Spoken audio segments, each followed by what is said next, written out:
Let me tell you something that may sound insane at first, but your spirit already knows it's true. You were never ordinary. You were never safe. You were never supposed to blend in because you were chosen. And not by man, not by popularity, not by religion, not by bloodline or birthright, but by a God who whispered your name before time had a clock. While others were being formed, you were being forged. While they got blessings, you got battles. While they got platforms, you got pits. But here's the secret hell doesn't want you to know. The pit was never punishment, it was preparation. You weren't overlooked, you were hidden, because chosen ones aren't put on display.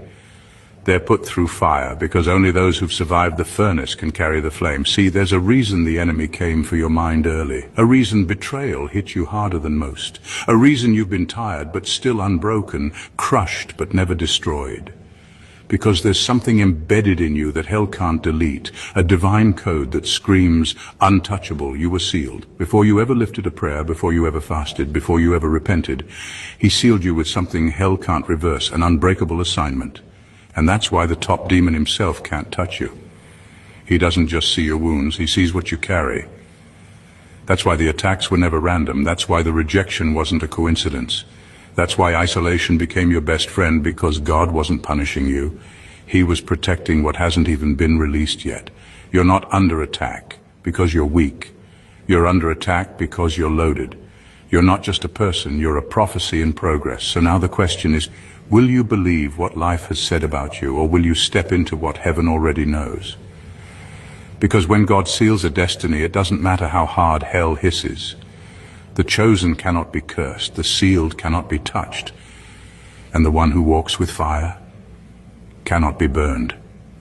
Stay right here, because by the time you reach the end of this message, you'll understand why even the highest ranking demon backed off when he saw you coming.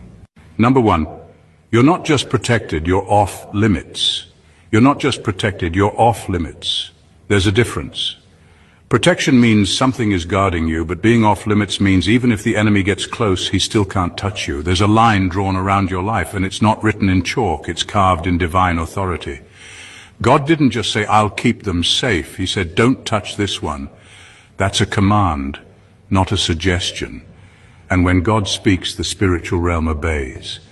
Even hell knows better than to cross a line God himself has set. That's why the attacks you've faced never did what they were supposed to do. You've been hit, yes, wounded, yes, but never destroyed, never taken out. That's because there's a layer over your life that goes beyond logic. It doesn't make sense why others crumbled under pressure you survived, why others lost their minds in storms that you somehow walked through. It's not that you're stronger, it's that you're sealed. See, the enemy studies people. He knows weakness, he tracks patterns, but when he gets to you, he sees something different. He sees a life with heavenly orders stamped all over it. He sees boundaries he can't cross. He sees divine warnings that say, access denied. It drives him crazy. So instead of attacking you directly, he sends distractions, confusion, delays, people who carry chaos. But it never really works. Why? Because even in your lowest moments, there's something in you he can't crack. That's what happens when you're chosen. You're not just watched over, you're marked. And being marked by God doesn't mean life gets easier. It means hell recognizes you as a threat, even when you don't feel like one. But it still can't reach you. You're not vulnerable the way others are. You walk with a seal that can't be forged, faked, or forced open. You're not just protected. You are untouchable, not because of who you are, but because of whose you are. Number two, you're not in a battle. You are the battlefield. You're not in a battle. You are the battlefield. That's why your life has felt like a war zone since the beginning. You weren't just born into conflict, you attract it, not because you're weak, but because you carry something that forces light and darkness to collide. Wherever you go, something shifts, atmospheres change, people get uncomfortable, things either break off or break loose. That's not random, that's spiritual. You don't step into battles, you become the ground where battles are fought. There's a reason you've always felt like you were being pulled in two directions, like you're in the middle of something bigger than you. That's because you are. You carry weight, and not just emotional weight. Spiritual gravity. When you walk into a place, there's an invisible line drawn. One side is trying to push you into purpose, the other is desperate to distract or destroy you. That tension you feel isn't confusion. It's evidence that both kingdoms recognize what you carry.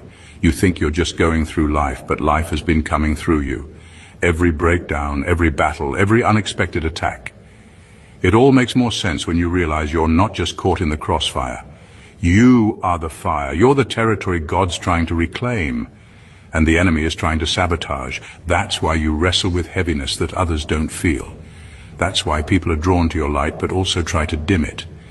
You've been wondering why peace seems temporary and rest always gets interrupted.